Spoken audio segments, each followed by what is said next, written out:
Ik vond het goed mijn partij een zuterige dag. Ik een kille dag.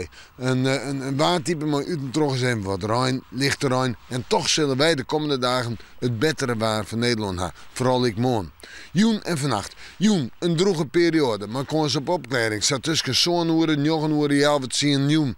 Daarna begint de loft, daarna hebben we weer eens wat rein of lichte rein. En dan later vannacht wordt het weer droeg. Temperaturen 5 of 6 graden. En de wind die komt vannacht uit het noorden en noordwesten. Ja, die helpt joen en vannacht staan gewoon aan. Die wil eens even krachtig worden in het watergebied. Maar later vannacht houdt de wind ik weer een beetje dal. Morgen dag.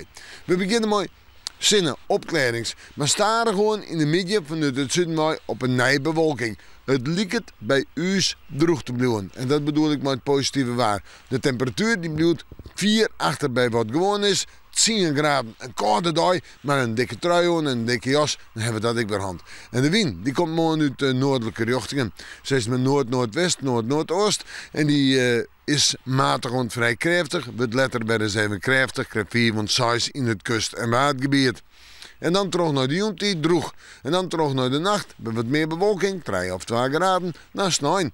En dan maar bewolking, maar misschien hier en daar nog een beetje zinnen. Meest bewolkt waar, wel droeg. En een temperatuur op een nij om en bij de 10 graden heen. De wind wat minder sterk, matig, krijgt 304 uit het noordoosten waai. En dan het fruitsjoch. Manje ties en waasje. Manje nog een droege dag met temperaturen om bij de 12 graden in het duidelijk aan de koude kant.